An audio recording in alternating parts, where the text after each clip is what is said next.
Hello बच्चों, देखिए अभी हम लोग झारखंड बोर्ड इंटरमीडिएट परीक्षा 2024 के लिए क्लास 12 इकोनॉमिक्स यानी समष्टि अर्थशास्त्र में मैक्रो इकोनॉमिक्स में most very very important 2 marks वाला क्वेश्चन आंसर को पढ़ेंगे। तो चलिए वीडियो को शुरू करते हैं। देखिए सवाल नंबर 1 से क्वेश्चन नंबर 1, आर्थिक एजेंट से आप क्या समझते हैं? आर्थिक एजेंट किसे कहते हैं? आंसर, वह सभी व्यक्ति या संस्थाएं जो विभिन्न आर्थिक क्रियाओं को करते हैं, आर्थिक क्रियाओं में लगे रहते हैं, उन्हें आर्थिक एजेंट कहा जाता है। जैसे उपभोक्ता, उत्पादक या फर्म, बैंक, सरकार आदि। आगे देखिए सवाल नंबर 2, पारिवारिक क्षेत्र से क्या अभिप्राय है? परिवार क्षेत्र यानी घरेलू क्षेत्र किसे कहते हैं? उत्तर, परिवार क्षेत्र से अभिप्राय अर्थव्यवस्था के उन सभी व्यक्तियों से है जो कृषि वस्तुओं का उत्पादन करती है और बाजार में उनका विक्रय करती है तथा उपभोग के लिए अंतिम वस्तुएं एवं सेवाएं खरीदते हैं। आगे देखिए सवाल नंबर 3, 3 नंबर क्वेश्चन पढ़िए। समष्टि अर्थशास्त्र के अनुसार अर्थव्यवस्था के कितने क्षेत्र होते हैं? उत्तर, समष्टि अर्थशास्त्र के अनुसार अर्थव्यवस्था के 4 क्षेत्र होते हैं। पहला परिवार क्षेत्र, दूसरा फर्म क्षेत्र जिसे उत्पादक क्षेत्र भी कहते हैं, तीसरा सरकार क्षेत्र और चौथा विदेशी क्षेत्र जिसको बाह्य क्षेत्र भी कहते हैं। आगे देखिए सवाल नंबर 4, समष्टि अर्थशास्त्र में किसका अध्ययन होता है? आंसर, समष्टि अर्थशास्त्र यानी व्यापक अर्थशास्त्र मैक्रो इकोनॉमिक्स में संपूर्ण अर्थव्यवस्था की आर्थिक क्रियाओं का सामूहिक स्तर पर अध्ययन किया जाता है, जैसे राष्ट्रीय आय, सामान्य कीमत स्तर, कुल उत्पादन आदि। आगे देखिए सवाल नंबर 5, क्वेश्चन नंबर 5 को पढ़िए। साधन आय यानी फैक्टर इनकम क्या है? उत्तर, यह अर्थव्यवस्था में उत्पादन के साधन देने वाले व्यक्तियों को उनके सेवाओं के बदले प्राप्त होती है। जैसे भूमि के बदले लगान यानी कीमत, मजदूर के बदले मजदूरी यानी श्रम के बदले मजदूरी, पूंजी के बदले ब्याज और उद्यमी को लाभ प्राप्त होता है। आगे देखिए सवाल नंबर 6, मूल्यह्रास से आप क्या समझते हैं? घिसावट व्यय क्या है? उत्तर, एक लेखा वर्ष में उत्पादन प्रक्रिया के दौरान प्रयोग होने वाले पूंजीगत वस्तुओं में होने वाली टूट फूट या घिसावट के कारण उनके मूल्य में जो कमी आती है उसे मूल्यह्रास कहा जाता है। आगे देखिए सवाल नंबर 7, हस्तांतरण आय क्या है? ट्रांसफर इनकम क्या है? उत्तर, यह अर्थव्यवस्था में लोगों को उत्पादन प्रक्रिया में बिना योगदान दिए सरकार द्वारा आर्थिक सहायता के रूप में प्राप्त होती है, जैसे छात्रवृत्ति, वृद्धा पेंशन, बेरोजगारी भत्ता आदि। इसे राष्ट्रीय आय में शामिल नहीं किया जाता है क्योंकि यह सरकार द्वारा मिला गया गिफ्ट है। ठीक है, सरकार द्वारा मिला हुआ गिफ्ट है। आगे देखिए सवाल नंबर 8, क्वेश्चन नंबर 8 को पढ़िए। आय के वृत्ताकार प्रवाह से आप क्या समझते हैं? आय का चक्रीय प्रवाह क्या है? आंसर, अर्थव्यवस्था में उत्पादन, आय एवं व्यय का जो निरंतर प्रवाह चलते रहता है उसे आय का वृत्ताकार प्रवाह या चक्रीय प्रवाह कहते हैं। देखिए, अर्थव्यवस्था में लगातार वस्तुओं एवं सेवाओं का उत्पादन होते रहता है जिससे लगातार लोगों को आय प्राप्त होता है, फिर आय का व्यय होता है और पुनः उत्पादन होता है, फिर पुनः आय प्राप्त होता है, फिर आय का व्यय होता है और उत्पादन होता है। ये चक्र लगातार निरंतर चलते रहता है जिसको चक्रीय प्रवाह या वृत्ताकार प्रवाह कहते हैं। आगे देखिए सवाल नंबर 9, आय के चक्रीय प्रवाह में अंतक्षेपण या भरण क्या है? उत्तर, यह चक्रीय प्रवाह में आय में होने वाली वह वृद्धि है जो बाहर से किसी और स्रोतों से प्राप्त होती है, जैसे निवेश, सरकारी व्यय, निर्यात आदि। इसे इंजेक्शन कहते हैं। ठीक है, आगे देखिए सवाल नंबर 10, टिकाऊ वस्तुओं से क्या अभिप्राय है? आंसर, वह वस्तुएं जिनका प्रयोग एक से अधिक बार किया जा सकता है और लंबे समय तक एक समान वर्षों तक बना रहता है उसे टिकाऊ वस्तुएं कहते हैं, जैसे कार, स्कूटर, साइकिल आदि। आगे पढ़िए सवाल नंबर 11, पूंजीगत वस्तुएं क्या है? कैपिटल गुड्स पूंजीगत वस्तुएं क्या है? उत्तर, मध्यवर्ती वस्तु से अंतिम वस्तुओं का निर्माण करने के लिए प्रयोग में लाई जाने वाली वस्तुओं को पूंजीगत वस्तुएं कहते हैं, जैसे मशीन, औजार, उपकरण आदि। इससे नई पूंजी का निर्माण होता है। ठीक है, आगे चलिए 12 नंबर क्वेश्चन पढ़िए। 12, बचत की परिभाषा दें। सेविंग क्या है? बचत क्या है? उत्तर, आय का वह भाग जो उपभोग पर व्यय नहीं किया जाता है उसे बचत कहा जाता है। ठीक है, आगे देखिए सवाल नंबर 13, ब्याज क्या है? इंटरेस्ट ब्याज क्या है? उत्तर, ब्याज वह कीमत है जो पूंजी की सेवा के बदले दी जाती है। जिससे हम पूंजी उधार लेते हैं उसको ब्याज देते हैं। आगे देखिए सवाल नंबर 14, 14, राष्ट्रीय आय की परिभाषा दें। उत्तर, एक लेखा वर्ष में किसी देश की घरेलू सीमा में यानी देश के अंदर अर्जित कुल घरेलू साधन आय यानी लगान प्लस मजदूरी प्लस ब्याज प्लस लाभ तथा विदेशों से प्राप्त शुद्ध साधन आय का जोड़ राष्ट्रीय आय कहलाता है। ठीक है, राष्ट्रीय आय बराबर होता है कुल घरेलू अर्जित साधन आय प्लस शुद्ध विदेशी साधन आय। ठीक, आगे देखिए सवाल नंबर 15, 15, सकल घरेलू उत्पाद जीडीपी ग्रॉस डोमेस्टिक प्रोडक्ट क्या है? उत्तर, एक लेखा वर्ष यानी 1 अप्रैल से 31 मार्च में किसी देश की घरेलू सीमा के अंदर सभी उत्पादकों द्वारा जितनी भी अंतिम वस्तुओं एवं सेवाओं का उत्पादन होता है उनकी बाजार कीमत के जोड़ को सकल घरेलू उत्पाद जीडीपी कहा जाता है। आगे देखिए सवाल नंबर 16, व्यक्तिगत आय क्या है? पर्सनल इनकम क्या है? उत्तर, किसी एक व्यक्ति या एक परिवारों को सभी स्रोतों से प्राप्त होने वाली वास्तविक आय को व्यक्तिगत आय पर्सनल इनकम कहा जाता है।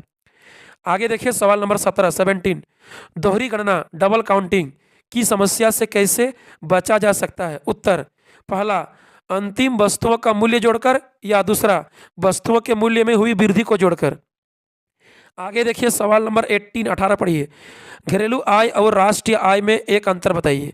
घरेलू आय और राष्ट्रीय आय में एक अंतर लिखना है। आंसर, घरेलू आय में विदेशों से प्राप्त शुद्ध साधन आय शामिल नहीं होती है जबकि राष्ट्रीय आय में विदेशों से प्राप्त शुद्ध साधन आय शामिल होती है।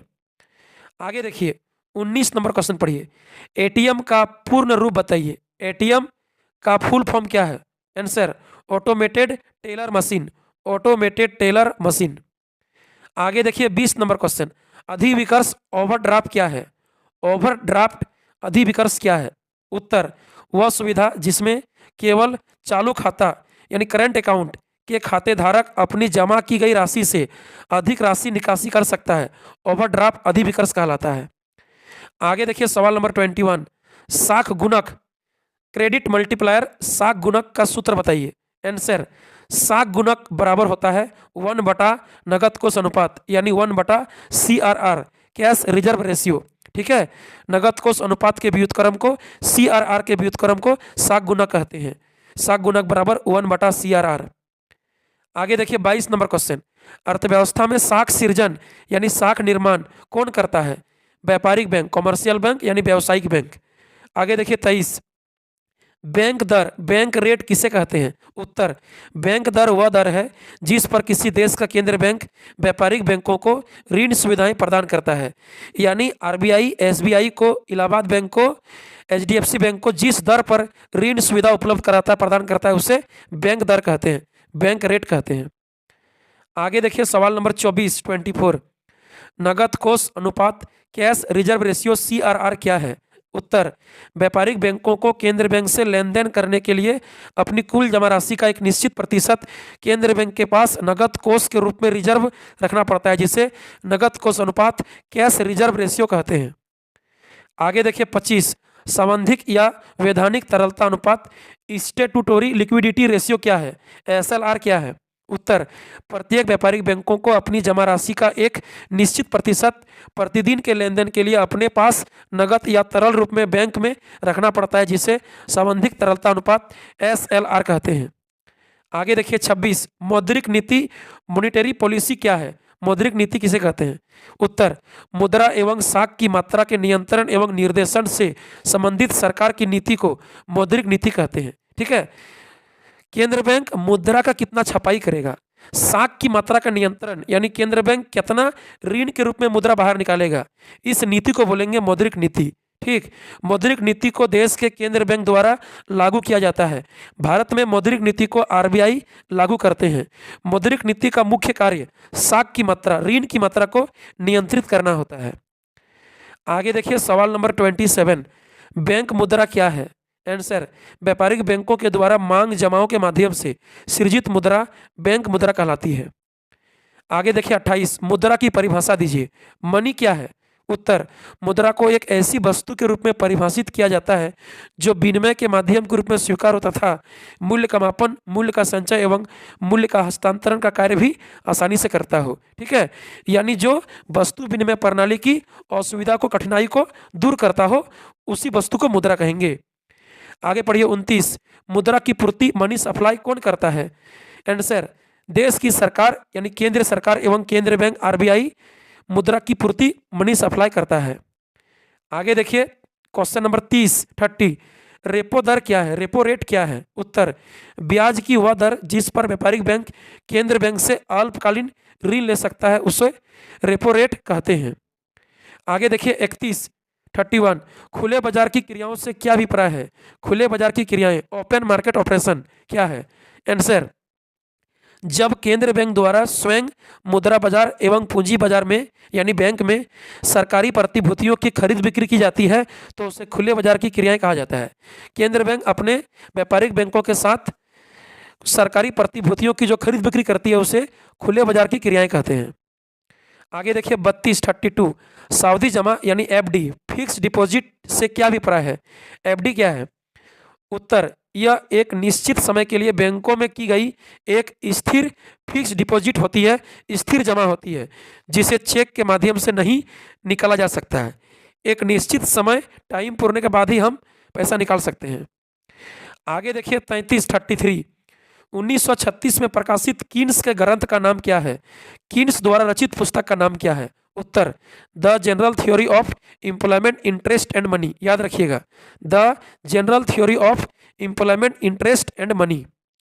आगे देखिए सवाल नंबर देखिए 34 बचत फलन की परिभाषा दें। बचत फलन, सेविंग फंक्शन क्या है? आंसर, बचत यानी सेविंग एवं आय के बीच के फलनात्मक संबंध को बचत फलन कहते हैं, अर्थात सेविंग फंक्शन है वाई का। देखिए बचत जो है वह आय पर निर्भर करती है, तो बचत और आय के बीच के फलनात्मक संबंध को, फंक्शन को बचत फलन कहेंगे। सेविंग फंक्शन है वाई का। आगे देखिए 35 उपभोग फलन किन दो चरों के बीच संबंध को व्यक्त करता है? आंसर, उपभोग यानी कंज्यूमशन सी एवं आय के बीच के फलनात्मक संबंध को उपभोग फलन कहते हैं, अर्थात कंज्यूमशन फंक्शन है वाई का। ठीक है, उपभोग फलन उपभोग एवं आय के बीच के संबंध को दर्शाता है। आगे देखिए सवाल नंबर 36 विनियोग या निवेश क्या है? विनियोग या निवेश इन्वेस्टमेंट क्या है? उत्तर, एक अर्थव्यवस्था में एक वर्ष में पूंजीगत वस्तुओं के स्टॉक में हुई वृद्धि को निवेश कहा जाता है। जैसे मशीन, औजार, बिल्डिंग के पूंजीगत स्टॉक में वृद्धि यानी पूंजीगत वस्तुओं पर कितना खर्चा, कितना रुपया लगाया गया, उसको निवेश कहा जाएगा। आगे देखिए सवाल नंबर 37 को पढ़िए। 37 नंबर क्वेश्चन है, सीमांत बचत प्रवृत्ति की परिभाषा दें। उत्तर, कुल बचत में परिवर्तन यानी सेविंग में चेंज डेल्टा एस तथा कुल आय में परिवर्तन यानी इनकम में चेंज डेल्टा वाई के अनुपात को सीमांत बचत प्रवृत्ति मार्जिनल प्रोपेंसिटी ऑफ सेविंग कहते हैं। गणितीय रूप में फॉर्मूला हो जाएगा एमपीएस बराबर delta S by delta Y. देखिए सीमांत बचत प्रवृत्ति होता है कुल बचत में परिवर्तन भागा कुल आय में परिवर्तन। ठीक है, यानी डेल्टा एस बटा डेल्टा वाई।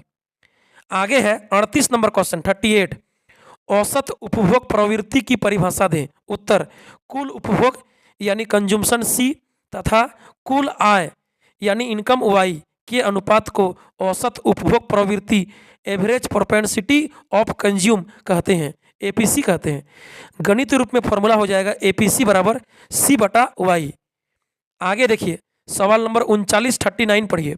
निवेश गुणक या विनियोग गुणांक क्या है? उत्तर, आय में परिवर्तन डेल्टा वाई एवं निवेश में परिवर्तन यानी इन्वेस्ट में चेंज डेल्टा आई के अनुपात को निवेश गुणक कहा जाता है। इसे के से सूचित किया जाता है। गणित रूप में फॉर्मूला हो जाएगा कैपिटल के बराबर डेल्टा वाई बटा डेल्टा आई। ठीक है, निवेश गुणक का सूत्र होता है निवेश गुणक बराबर आय में परिवर्तन तथा निवेश में परिवर्तन का अनुपात यानी के बराबर डेल्टा वाई बटा डेल्टा आई। आगे देखिए सवाल नंबर 40 नंबर क्वेश्चन पढ़िए। प्रभावी मांग क्या है, प्रभावपूर्ण मांग क्या है? उत्तर, जब अर्थव्यवस्था में वस्तुओं एवं सेवाओं की सामूहिक मांग यानी एग्रीगेट डिमांड एडी एवं सामूहिक पूर्ति एग्रीगेट सप्लाई एएस एक दूसरे के बराबर होती है तो उसे प्रभावपूर्ण मांग का बिंदु कहा जाता है। इसे ही पूर्ण रोजगार फुल एम्प्लॉयमेंट की अवस्था भी कहते हैं। देखिए, जब अर्थव्यवस्था में सभी वस्तुओं एवं सेवाओं का कुल मांग कुल पूर्ति के बराबर होती है यानी सामूहिक मांग एडी एवं सामूहिक पूर्ति एएस एक दूसरे के बराबर होती है तो उसे प्रभावपूर्ण मांग का बिंदु कहते हैं और इसी को पूर्ण रोजगार फुल एम्प्लॉयमेंट की अवस्था भी कहते हैं। आगे देखिए 4141 पढ़िए। सार्वजनिक वस्तुओं से आप क्या समझते हैं? पब्लिक गुड्स क्या है? उत्तर, समाज के सामूहिक आवश्यकताओं को पूरा करने के लिए जिन वस्तुओं एवं सेवाओं का उत्पादन सरकार द्वारा किया जाता है, सरकार द्वारा सेवा दी जाती है, उसे सार्वजनिक वस्तुएं पब्लिक गुड्स कहते हैं, जैसे सड़क, पुल, अस्पताल, स्कूल आदि। आगे देखिए 42 नंबर क्वेश्चन 42, प्रगतिशील कर क्या है? आंसर, ऐसी कर जिसकी दर आय बढ़ने के साथ बढ़ती जाती है और आय घटने के साथ घट जाती है उसे प्रगतिशील कर कहते हैं। अर्थात यह टैक्स धनी व्यक्तियों के लिए अधिक एवं गरीबों के लिए गरीब व्यक्ति के लिए कम होता है। आगे देखिए सवाल नंबर 43, कर क्या है? टैक्स किसे कहते हैं? उत्तर, यह एक अनिवार्य या आवश्यक भुगतान है जो एक व्यक्ति या फर्म द्वारा सरकार को दिया जाता है परंतु सरकार द्वारा उस व्यक्ति या फर्म को डायरेक्ट यानी प्रत्यक्ष रूप से व्यक्तिगत रूप से कोई लाभ नहीं मिलता है। कर यानी टैक्स से प्राप्त होने वाली आय राशि का उपयोग सार्वजनिक या समाज कल्याण के लिए खर्च होता है। आगे देखिए 44, राजकोषीय नीति क्या है? फिस्कल पॉलिसी क्या है? आंसर, इस नीति का संबंध सार्वजनिक आय व्यय कर यानी टैक्स एवं ऋण अर्थात सरकार के बजट से होता है। इसका निर्धारण सरकार का वित्त मंत्रालय फाइनेंशियल मिनिस्टर करता है। याद रखिएगा, राजकोषीय नीति का संबंध होता है सरकार का सार्वजनिक आय व्यय टैक्स ऋण यानी सरकार के बजट से होता है जिसका निर्धारण सरकार का वित्त मंत्री फाइनेंशियल मिनिस्टर करता है। आगे देखिए 45, प्राथमिक घाटा क्या है? प्राइमरी डिफिसिट क्या है? आंसर, राजकोषीय घाटा तथा ब्याज भुगतान का अंतर प्राथमिक घाटा कहलाता है यानी प्राथमिक घाटा बराबर राजकोषीय घाटा माइनस ब्याज भुगतान। याद रखिएगा, राजकोषीय घाटा में से ब्याज भुगतान को घटाने पर माइनस करने पर प्राथमिक घाटा प्राप्त होता है। आगे पढ़िए 46, विदेशी विनिमय दर क्या है? फॉरेन एक्सचेंज रेट क्या है? आंसर, विदेशी विनिमय दर वह दर है जिस पर एक देश की एक मुद्रा इकाई का दूसरे देश की मुद्रा इकाई में विनिमय यानी लेन देन किया जाता है। देखिए, एक देश की मुद्रा की एक इकाई के बदले दूसरे देश की मुद्रा की कितनी इकाइयाँ मिल सकती है उसको बोलेंगे विदेशी विनिमय दर। यानी एग्जाम्पल के तौर पर होगा कि एक अमेरिकन डॉलर बराबर 82 भारतीय रुपया, ये विनिमय दर है, एक रेट है। आगे पढ़िए 47, अंतर्राष्ट्रीय मुद्रा कोष विश्व बैंक वर्ल्ड बैंक की स्थापना कब हुई? आंसर, 1944 में ब्रेटन वुड्स सम्मेलन में। ठीक है, अंतर्राष्ट्रीय मुद्रा कोष विश्व बैंक की स्थापना 1944 में ब्रेटन वुड्स सम्मेलन में हुआ था। आगे पढ़िए 48, विदेशी विनिमय बाजार क्या है? आंसर, विदेशी विनिमय बाजार वह बाजार है जिसमें सरकार के विभिन्न देशों की राष्ट्रीय मुद्राओं का क्रय विक्रय या लेन देन किया जाता है। ठीक है, विदेशी विनिमय बाजार में विभिन्न देशों की अपनी अपनी राष्ट्रीय मुद्राओं का अलग देशों के साथ लेन देन विनिमय मांग पूर्ति लेन देन किया जाता है। आगे पढ़िए 49, व्यापार घाटा एवं बजटीय घाटा में क्या अंतर है? उत्तर, जब सरकार का कुल व्यय उसके कुल आय से अधिक होता है तो उस स्थिति को बजटीय घाटा कहा जाता है और जब एक देश का आयात उसके निर्यात से अधिक होता है तो उस स्थिति को व्यापार घाटा कहा जाता है। देखिए, जब किसी देश में बजट में सरकार का कुल व्यय कुल आय से ज़्यादा होगा अधिक होगा तो उसको बोलेंगे बजटीय घाटा और जब एक देश का आयात उसके निर्यात से अधिक होगा यानी देश का ज़्यादा पैसा अलग देश में बाहर चला जाएगा तो उसको बोलेंगे व्यापार घाटा। यानी आयात निर्यात से अधिक होता है तो व्यापार घाटा होगा। आगे देखिए अंतिम क्वेश्चन 50 नंबर क्वेश्चन पढ़िए, व्यापार शेष क्या है? व्यापार शेष किसे कहते हैं? आंसर, किसी देश के कुल दृश्य निर्यात एवं कुल दृश्य आयात के मूल्य में अंतर को उस देश का व्यापार शेष कहा जाता है। अतः व्यापार शेष बराबर दृश्य मदों का निर्यात माइनस दृश्य मदों का आयात। देखिए, एक देश का विश्व के दूसरे देशों के साथ हुए सभी दृश्य वस्तुओं यानी दिखाई देने वाला एक्चुअल वास्तविक पदार्थ यानी वस्तुओं का निर्यात एवं आयात के मूल्य में अंतर को व्यापार शेष कहा जाता है। व्यापार शेष बराबर होता है सभी वस्तुओं यानी दृश्य मदों का निर्यात माइनस दृश्य मदों का आयात।